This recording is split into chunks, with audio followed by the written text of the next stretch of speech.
College of Education and see how it is helping shape future educators. We will also go out to the Sunset Zoo to see how they keep their furry friends warm in the winter. But for now, let's toss it out to Ashlyn Turner, who has a sneak peek at this week's weather. Ashlyn, are you staying warm out there? Don't let this sun fool you. It is still pretty cold out here. Stay tuned on Channel 8 News to see if we have any winter weather storms headed our way. This is Channel 8 News, KKSU LP. For Manhattan and Riley County.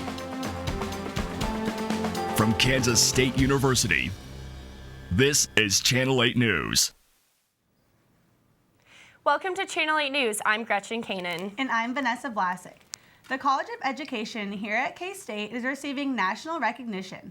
Reporter Shelby Markham takes a look at how educating teachers about diversity has set the college apart from other schools across the country. Kansas State University College of Education is one of the top teaching schools in 2015, according to Newsweek magazine. One main reason the college has reached the top is the teaching program's focus on a diverse and innovative curriculum. To prepare future educators, the college is focusing on diversity inside the schools and in the community. Dr. Amanda Morales says that understanding diversity starts with reflecting on one's individual identity and beliefs. In order to prepare our future teachers for diversity, in every facet, they're given the opportunity to kind of reflect on, to read about things, to talk about things, to kind of work through their own background, their own identity in order to better understand the identities of all the different little people that they're going to be in a classroom with. After these future teachers reflect on their own beliefs and identities, the college helps students become aware of the different parts of diversity found in a classroom. We try and provide students all kinds of opportunities to interact with people from different backgrounds, different languages, different religions, ethnicities, socioeconomic status, religion, sexual orientation. Students get a lot of a variety in perspectives so that by the time they reach the school, they're not blindsided by difference. One part of the curriculum that helps students prepare for diversity is reflection and discussion done in classes, allowing students to share their own perspectives and listen to other beliefs.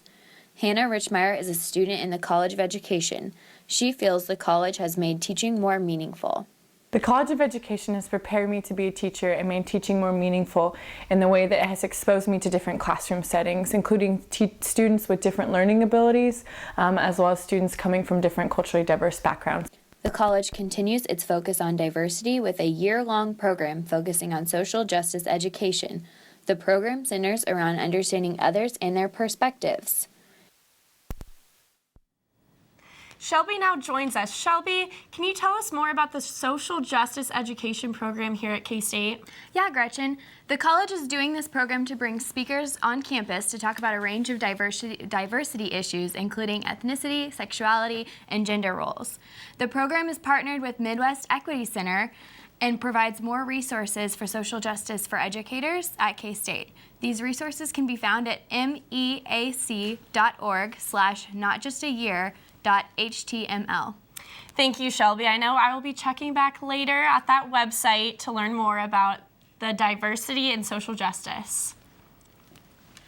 Students who search for diversity often travel overseas. Unfortunately, some K-State students and many French citizens had to experience terror and grief in mid-November. Safety concerns have increased around the country and the world. K-State Study Abroad Office does everything it can for students overseas to address these concerns. Channel 8's John Lovequest tells the story. November 13th will forever mark a tragic day for the city of Paris and the entire world. A coordinated terrorist attack across the city left at least 130 people dead and over 300 wounded. One American woman died in the attacks. Fortunately, all K-State students were unharmed. Each year, hundreds of K-State students flock overseas to study abroad. With the recent events in Paris and other terrorist acts, student safety has become a greater concern. For Interim Director Joe Molostin in the Study Abroad office, communication with students abroad becomes the top priority during tragic events. If we do have students in the location where an event is taking place, We'll then reach out to the students, so we'll send an email first to the students to try to touch base with all of the students. And then we'll also communicate with the program where they're studying abroad, so their university or their study abroad program. The concern doesn't only relate to students already overseas, but for students planning to travel in the upcoming semester. Alec Butanis plans to travel to Lyon, France next semester. But I think what the ISIS people want is for us to be scared, and by me not going, that's letting them win. Butanis says that students considering studying abroad shouldn't live in fear because terrorist attacks can happen anywhere. John Lofquist, Channel 8 News. In France and other surrounding European countries, military presence and increased security measures continue to be enforced. Students who plan to study abroad next semester should expect heightened security when they travel. Frigid temperatures did not come in quietly this year. This past weekend, Manhattan and nearby counties experienced an ice storm. The storm not only covered cars in ice, produced chilly winds and freezing temperatures, the weather also increased the workload for local parks and recreation departments. City maintenance spent a lot of time picking up tree limbs that have been caught in the storm.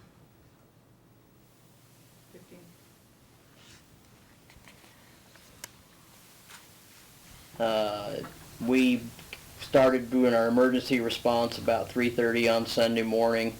We had people out for about the next 18 hours, answering emergency calls. And yesterday and today we've continued to find downed limbs and broken and hanging limbs and limbs in streets and that sort of thing. And then we get that all squared away, we'll move into a debris removal phase. The Unmanned Aircraft Systems program at Kansas State University Polytechnic campus is climbing to new heights. The program received the nation's first approval from the FAA for unarmed commercial flight training. The move paves the way for an expanded curriculum for its students and setting a precedent for other academic institutions to model. The new authorization will allow K-State Polytechnic, UAS, or drone program to create and conduct structured flight training similar to a manned pilot program. This new curriculum will prepare students for an increasingly diverse and growing drone industry.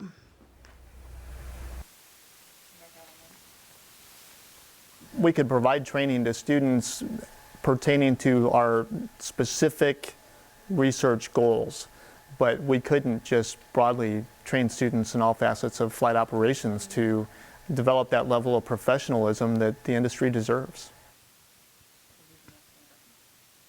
With this new FAA approval, Kansas State Polytechnic will also be allowed to flight train external students. The training will include industry partners looking to implement drone technologies into their businesses. The new flight training program is set to begin next fall at Kansas State Polytechnic campus in Salina. Last night, Forum Hall played host to a night of jazz.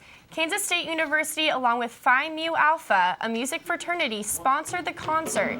This jazz ensemble is directed by Dr. Wayne Goines, and the Lab A Jazz Ensemble is directed by Mr. Gordon Lewis. The free concert started at 7:30 and offered an opportunity for listeners to enjoy some classic jazz covers from artists such as Duke Ellington, Bill Liston, and Sonny Rollins. The night's performance was recorded by Brown Bear Sound, and CDs will be available for purchase at brownbearsound.com. A special guest visited the Manhattan Public Library in full Christmas spirit Tuesday night. This special Christmas-themed story time invited children and families to get into the holiday spirit. Children spent the night reading Christmas stories, learning Christmas songs and dances, and even had a visit from Santa himself. The event was open and free to all children who attended. Up next, we will see why pets don't make great presents. Later, Ashlyn shares with us how to prepare your home for when the winter weather strikes. Keep it here on Channel 8 News. It was a routine grain elevator inspection until the explosions began. Until a blast tossed him more than 300 feet. Then it became the event that changed Kevin Saunders forever. The body of this K-State alum was broken, but his spirit, well, that spirit not only survived, it thrived. Against all odds, Saunders transformed himself into the world's greatest wheelchair athlete, one of America's premier motivational speakers, and the first Paralympian appointed to the President's Council on Physical Fitness, Sport, and Nutrition. Where there's a Wildcat, there's a way. Wired magazine calls him the explainer. His students call him amazing. Over 20 million YouTube views show that Associate Anthropology Professor Michael Wesch is transforming higher education. Translated to more than 20 languages and counting, Professor Wesch's teachings still share one common voice: passion. And whether you're learning live or online, that passion is contagious. And that passion is one of the leading reasons Kansas State University is first among U.S. public research universities in producing U.S. Case Carnegie Professors of the Year. Where there's a Wildcat, there's a way. Welcome back to Channel 8 News. During the holiday season, many people give animals as gifts. Gretchen and I visited the T. Russell Wright's Animal Shelter in Manhattan to learn the importance of being responsible when it comes to adopting a pet. Kittens, cats, and other critters await adoption at the T. Russell Wright's Animal Shelter. The shelter offers a chance for lost and abandoned animals to find a new home. Animals find their way into the shelter in many ways. Strays are taken in from the streets, and other pets are surrendered or even reclaimed by their owners. Adopting critters isn't the only way to help out at T. Russell Wright's. The shelter welcomes volunteers to lend a helping hand. It's a lot of fun. We mainly play with all the kittens and the dogs, and we make sure they get exercise, feed them treats, do some laundry. With the holiday season around the corner, it may seem fun to wrap up a pet as a gift. The animal shelter suggests considering a few important things before adopting a pet during the holidays. You know, we kind of make sure we tell the people if they're adopting to, you know, are you sure, you know, does your landlord allow this, or, you know, you do realize this is a big responsibility. So we kind of plant that seed that it's a big deal. But yeah, we see a lot of returns around the holiday season. Whether it's giving a furry friend a forever home or volunteering at the shelter, every little bit makes a difference. I try to volunteer about once a week, and there's a pretty high turnover. Usually animals only last 2 or 3 weeks at tops, and there's always somebody in looking either for a cat or dog and asking you questions about them. Wow, Vanessa, all the animals were so cute. They were. If you are interested in the adoption process or looking for a chance to volunteer, you can contact T. Russell Wrights at 785-587-2783 for more information. And now that we're on the topic of animals, have you heard? The Sunset Zoo is welcoming 2 new family members. We'll take you there right now with Channel 8's Sarah Falcon. Thank you, ladies. Right now, I am here with Ella Casey, Assistant Director at Sunset Zoo. And if you haven't stepped outside lately, it is cold. So, I'm wondering, how do you keep exotic animals like the hyena warm during the winter? So most of our animals actually stay out on exhibit during the wintertime. So a lot of people expect them to go inside or off exhibit, but we're open year-round, and most of the animals have some sort of holding building. So you can kind of see far in the distance, there's kind of a white ivory building. That's the hyena's holding building, and so it's heated in there, and on a cold day like today, they have access to it. So there's only maybe a dozen or so birds that go up for the winter, and the rest are out on exhibit. They might not come out to see you if it's freezing outside, because they might be in their heated space. So we've heard that you're having some new family members here at the zoo. Would you like to tell me a little bit about that? So we have 2 new tigers. They're male tigers. They're 8 years old, Malayan tigers, and their names are Hakeem and Malik. We're really, really excited to bring tigers back. It's been a little bit over a year and a half since we've had them on exhibit, and we're going to unveil them to the community on December 12th. So come out to the zoo, noon to 5. You might need to bundle up, but we'll get them out on their exhibit for the first time and welcome tigers back to the Little Apple. Great! So usually families like to come out in the morning time to the zoo. Are the hours the same during the winter time where they're able to do that, or are they extended or shortened? So we are open noon to 5 in the winter hours, so that's November to March, and that allows it to warm up just a little bit before the animals go out on exhibit, so you have a better chance of seeing the animals. I would definitely recommend still to get here right when we open, because the animals are a little bit more active, they're being fed, and they're out on exhibit, so it's just a little bit more fun to see the animals. Sometimes when you come in the middle of the day, they're laying out or they might be hidden from you. Okay, great. Thank you so much, Ella.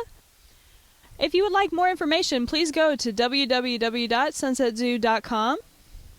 I'm Sarah Falcon with Channel 8 News. Back to you ladies in the studio. Thanks, Sarah. Elsewhere in the community, the Riley County Police Department's Hair for the Holidays program allowed the officers to give the razor a rest last month. Detective Brian Johnson spearheaded the fundraising event that helps children and their families shop for the holidays, allowing officers an excuse to ditch their razors for a month. Channel 8's Michaela Gentine has more.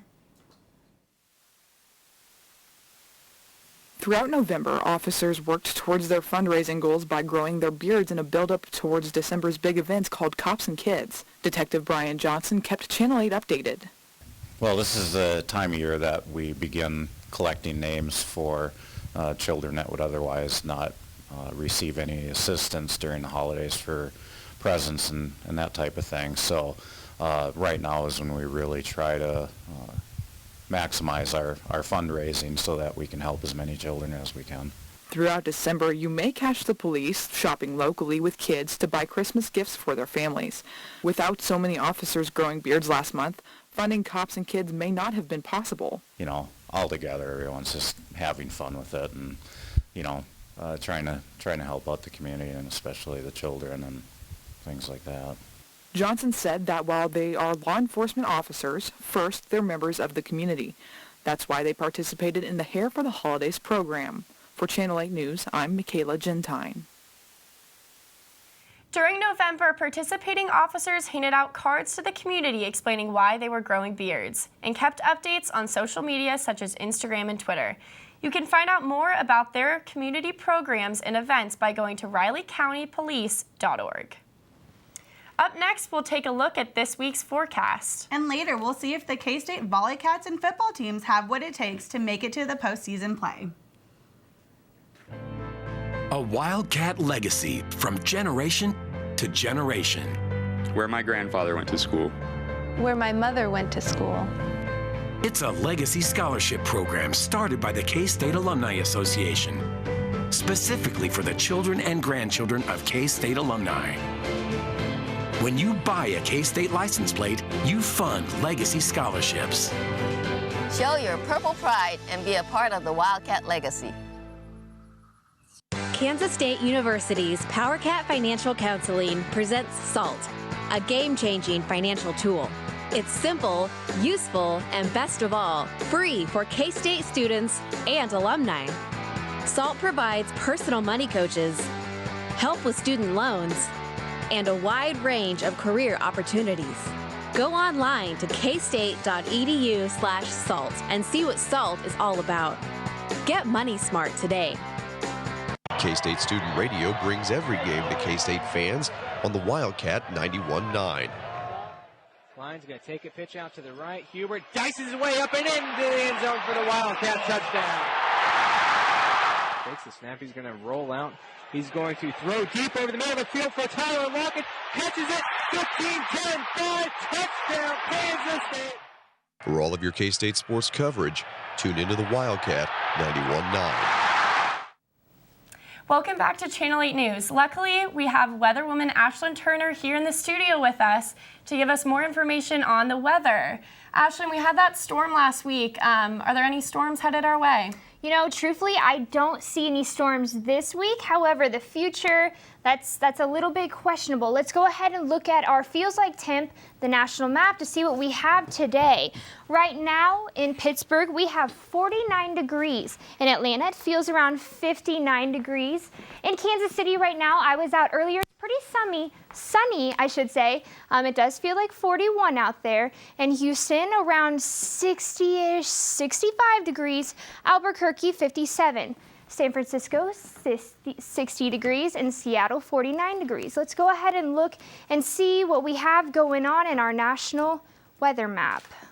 Up in the northwest, we've got heavy, heavy snow.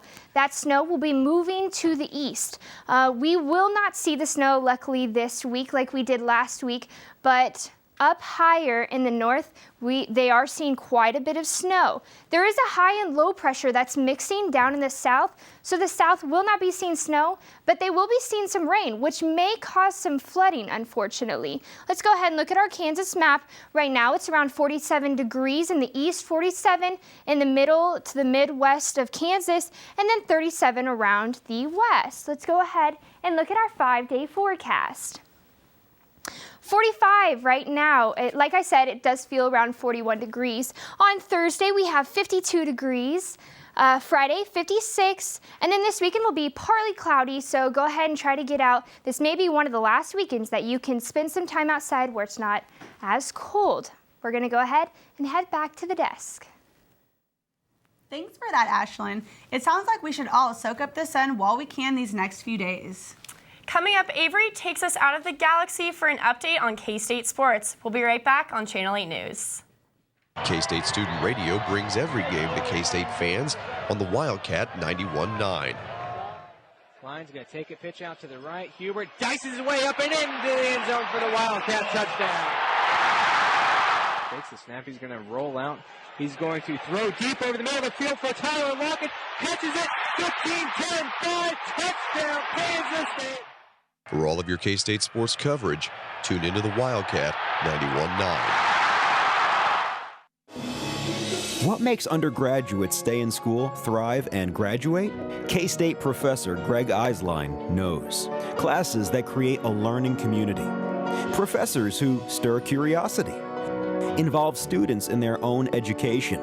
Motivate them to look at things in new and surprising ways. That's why he's Carnegie Case Kansas Professor of the Year. That's the Wildcat way. To Channel 8 News, the KSU volleyball team found out this past Sunday if they made it to the NCAA tournament or not. And the football team needs one more win to make a bowl game. Sports reporter Avery Osen is here to fill us in on all of this. Avery? Thanks, Vanessa. In a coliseum not too far away, the KSU men's basketball team hosted South Carolina State for Star Wars Day at Bramlage. Last week, North Carolina played the role of the Empire, defeating the Rebel Wildcats by 10 and handing them their first loss of the season. R2-D2 made time for the Cats before he hits the big screen in 2 weeks. The force is strong with this dunk as Kamal Stokes finds Wesley Awundu. Wildcats up 6 at the half. Second half now, roll reversal. Awundu connects with Stokes, who hits a three from another Galaxy. How about this block by R2, Dean 2. That's supposed to be actually Dean Wade, who then on the other end of the floor hits a jumper. Cats up or hold a 5-point lead. Later in the half, Justin Edwards with this slam. Just call him Luke Skywalker. Wildcats win 68-66 and improved to 5-1 on the season. They take the court next on Friday in Georgia to face off against the Bulldogs. For the first time in 5 years, the KSU volleyball team will be heading to Lincoln, Nebraska for the NCAA tournament. Sunday night, the Cats found out they would be facing the Wichita State Shockers in the first round. Shockers won the Missouri Valley Conference regular season and postseason titles and are 26-8 this season. These two teams faced off in 2011 in the first round of the NCAA tournament when KSU took out the Shocks in straight sets. KSU head coach Susie Fritz was very happy her team got in the tournament after being on the bubble for the past few weeks. Certain, and we felt like we deserved to be there, but yet at the same time there were some things that got away from us, I think, in the last few games here that made us be in a situation where we needed a little luck to get in. I think we've gotten better as we went, to be honest. I think we managed a very difficult schedule, I think, and I simply think we're good enough to be one of the best of 64. The Shockers and Wildcats' first serve from the Delaney Center in Lincoln will be at 4:30 p.m. on Friday, and their winner will play either number 4 ranked Nebraska or the Harvard Crimson. There was lots of speculation about the future of the KSU football team, and if that included head coach Bill Snyder at the weekly press conference on Tuesday. But Snyder pushed away most of those questions because he and the rest of the team have a chance to clinch a berth into a bowl game this Saturday when they host West Virginia. Snyder is very ready for this opportunity for another chance at a bowl game. Said so many times, one of the values of being able to participate in a bowl game is the opportunity to get an additional spring practice. And I think that's needed by anybody and everybody. It would you know, considering the meltdown that I say meltdown, that's not an accurate statement, but, you know, the fact that we were unsuccessful in those 6 attempts, it would be, you know, there'd be perhaps some rewarding feelings for everyone. With that said, though, Vanessa and Gretchen, there have been rumors that even if KSU loses on Saturday, they will be in a bowl game because of the lack of 6-win teams this year. We will find out officially on Sunday when all the bowl games are announced, and we will let you know next week right here on the Sports Report on Channel 8 News. Until then, let's go back to Vanessa and Gretchen.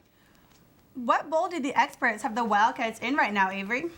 Vanessa, according to ESPN, KSU would either be in the AutoZone Liberty Bowl in Memphis, Tennessee, or the Cactus Bowl in Phoenix, Arizona, but that all could change after this weekend's games. It will definitely be interesting to see if the Wildcats make a bowl game, and if they do, where it will be at. Thanks for that report, Avery. We will be right back. Around here, school pride isn't just some slogan on a t-shirt. It's the spirit that comes from understanding we are stronger when we're together.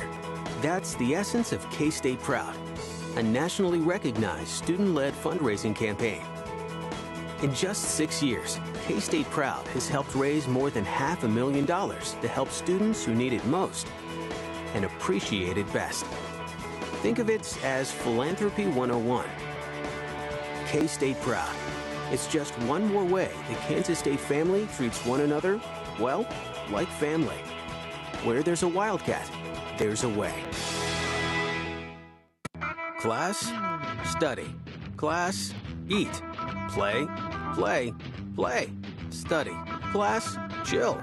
Class, eat, study, play, study. Sometimes it seems there just aren't enough hours in the day at our 3 campuses, so you have to make every minute count, especially those precious first few. That's why Kansas State alum Herbert Diamond invented the snooze alarm, a dorm room fixture. Because even when you can't wait to get started, sometimes it's nice to wait to get started.